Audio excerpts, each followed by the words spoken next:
This child is unfortunately the poster child of the most horrific abuse that I've ever seen. This was not a spanking gone wrong or a beating gone wrong. I mean, this was just, he just completely slaughtered her. Going into the house, being in the vestibule area, passing Harvey Johnson, and this son of a bitch not showing any expression at all and not concerned about this kid upstairs. If I'm gonna be the last one to actually hold her in my hand, I wanna make sure she goes knowing that although I didn't know her, somebody cared for her.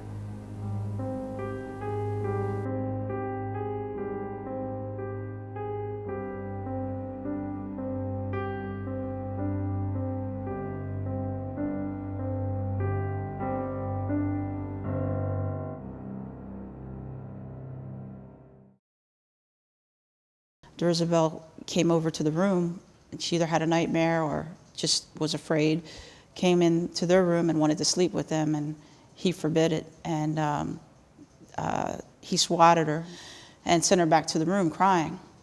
And then the next thing Ms. Baez remembers is about noontime, she hears Darisabel crying. And Darisabel was walking through the apartment, and she had a very urine-soaked diaper on, and I think she had a bowel movement in it as well. And he got upset, and he smacked her, and anyone who has a child knows when those diapers get full of urine or bowel movement, it's, catastrophic mess. It's just gel everywhere, and he had smacked her, and the diaper exploded. There was a mess all over the hallway floor. That really set him off, and from that point forward, it went downhill from there. I remember hearing the call of, a juvenile, a 2 or 3 year old juvenile in cardiac arrest in the 700 block of West Philadelphia Street. 2-year-old cardiac arrest. I don't have as many years as Officer Daniels, but I know that's not normal. So when you get a call like that, you are preparing yourself as to what you're gonna find, how you're gonna handle it when you get there. Is this just a parent overreacted and a child fainted, or is this gonna be an abuse? I passed the suspect as he was coming out of the house in the vestibule, and I was going in. And he didn't seem worked up about this at all. This guy comes out, sees me, looks back down, continues texting. I said, "Hey, where do they need me at?" What? I said, "Look, dude, where do they need me at?" Upstairs. And he turns around and walks out.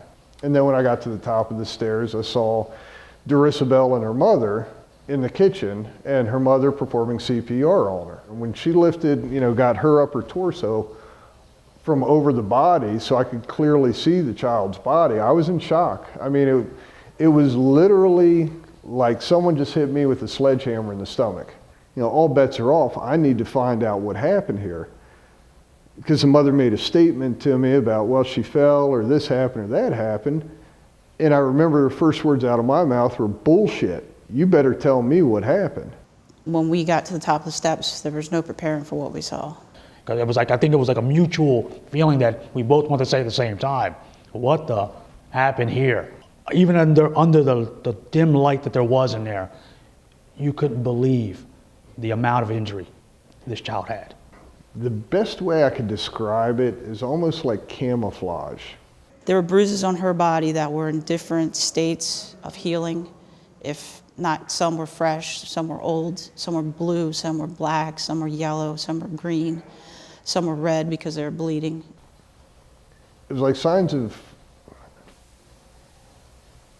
just abuse, of torture. And we assessed her. She had no pulse, no respirations. So I gave a couple rescue breaths, and I didn't realize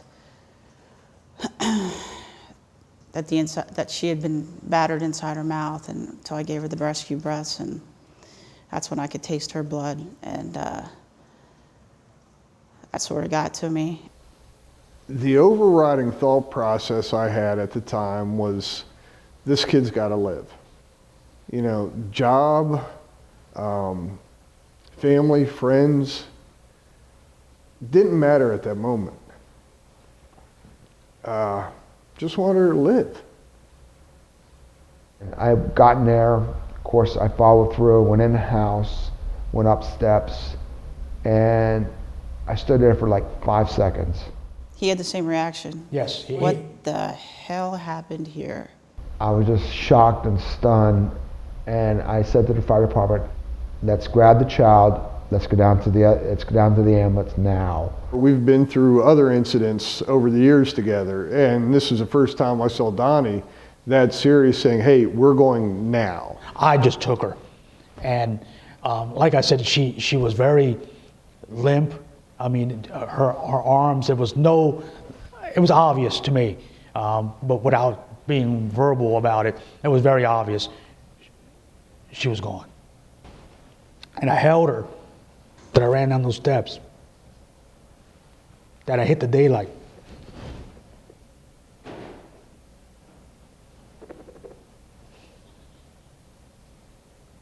That I saw what I saw.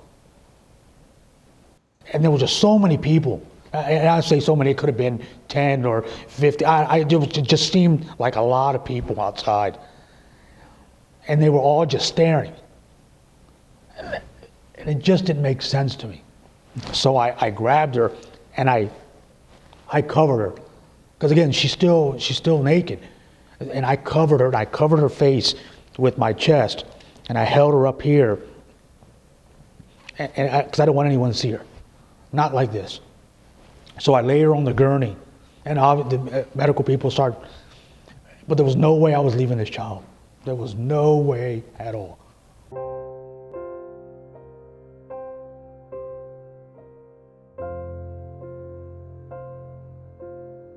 I could see a gentleman on the phone matching the description of him, so I walked up and asked him, "Are you Mr. Johnson?" And he said, yes, he was. Without question, she wasn't leaving there until I got a statement out of her. And when I went up to him, he was actually like hyperventilating. He said he thought he was sick. Not once did she even ask about her child. Not once did she say, Officer Daniels, we can't do this now. Can we do this out at the hospital? You know, I want to know about my child. You know, not once. And that was the hardest thing, was to listen to this woman describe how upset she was, because why is this happening to her? And it didn't happen to her. She allowed this to happen to her child. I took him up to the police car. He followed me up, and we had him have a seat in the car, and eventually the paramedics took a look at him. Well, I asked the mom, what happened? And she said she fell down the steps. I said, this girl did not fall down the steps. What happened? And after about 5 or 10 minutes of me telling her that did not happen. You need to tell us the truth, pleading with her. Then she changed it and up a little bit and told me more of the truth. I started checking him over, and he told me, he goes, I really feel bad. I said, what do you mean? And he says that I did it, that I've been beating her for the last 2 or 3 days. She basically said that Harvey had beaten this child for 45 minutes in a room that he locked her out of, which I found out later was absolutely a lie. Door wasn't locked, door was open, and she watched this happen and did nothing. I said, what do you use? He said, a belt. And come to find out later on, he was using, probably not in a belt, but wires. Ms. Baez sees that he has that controller in his hand. She could hear that cord whiz through the air, and then the smack of it against skin time and time again, and her child screaming and hollering and crying. I mean, there's sometimes it's like when you're out there as a provider, it's like, do I want to hurt this person? No. I'm like, I just can't fathom that this person did what he did to this child. And you know that the only thing she was doing was screaming for her mommy. And for 45 minutes, until she couldn't even breathe anymore, and he beat her to death, is when this child stopped screaming.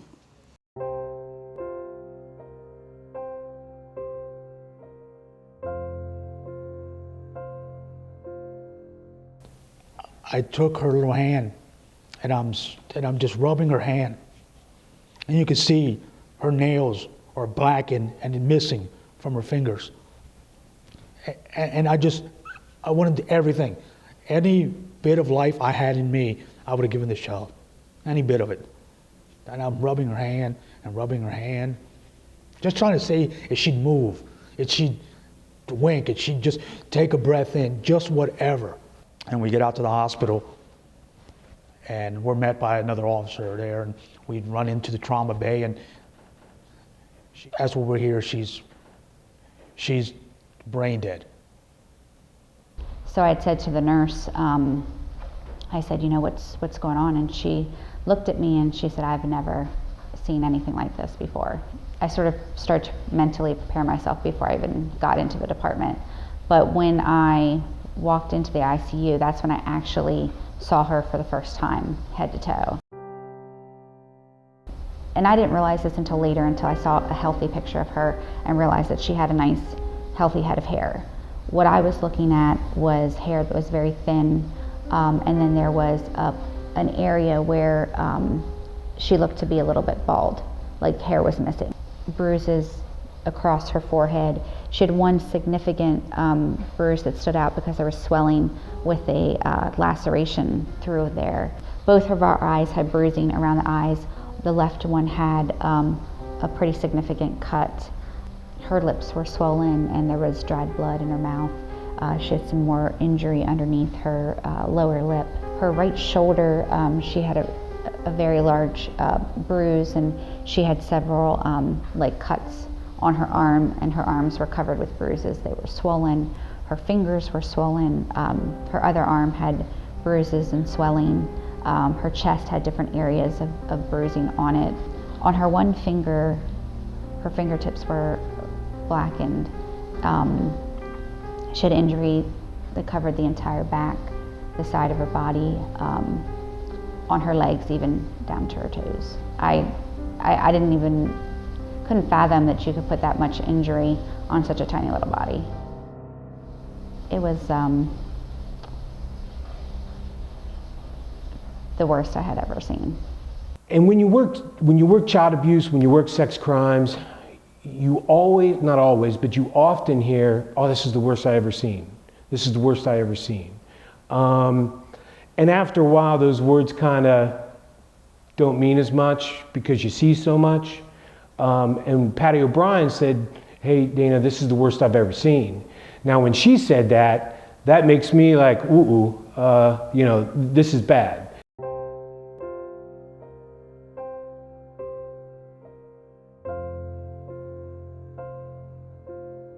So we were actually going to release her so she could go to the hospital and be with Darisabel.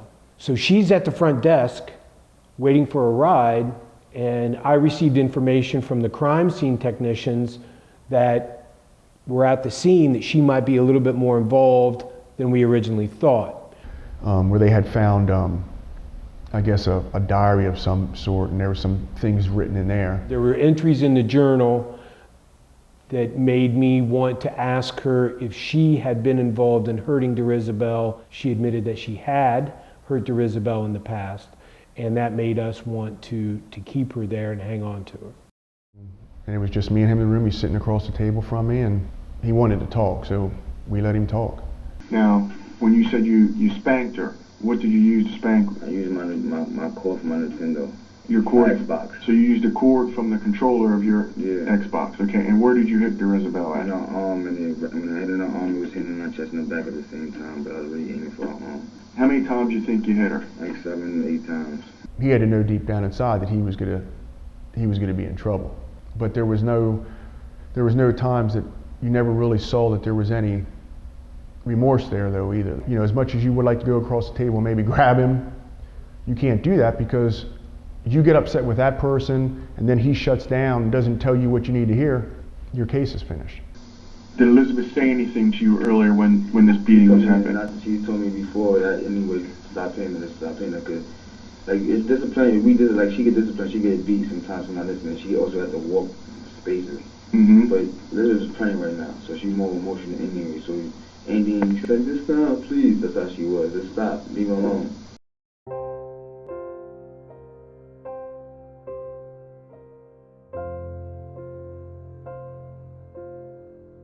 What we experienced was pure evil, pure evil, and I won't bring that home to my kids.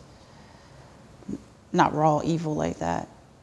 You can't go home to your wife or husband or your kids and tell them about a 2-year-old girl or a 3-year-old girl beat to death when you're having problems dealing with it and not breaking down crying. I was just in a rage within myself. But you were so sad for this child, so unbelievably shaken to your core. The things that had happened to her, it was just heartbreaking. You know, why can't I keep this girl from being hurt? Because this child was robbed not only of her life, but her innocence. Her innocence. I didn't know if she had family. I really didn't want her to die alone. Even I feel guilty, just because We couldn't save her. we couldn't save her.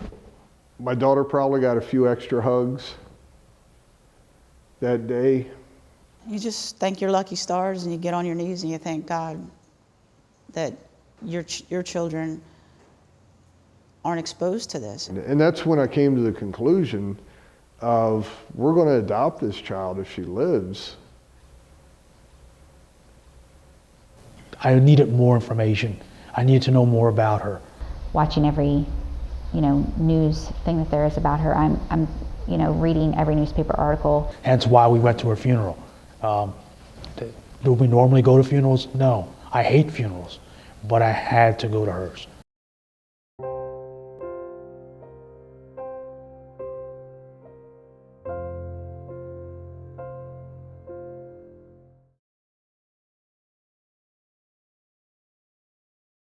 When I walked into the courtroom, he stuffed tissues in his ears, put his fingers in his ears, and put his head down on the table.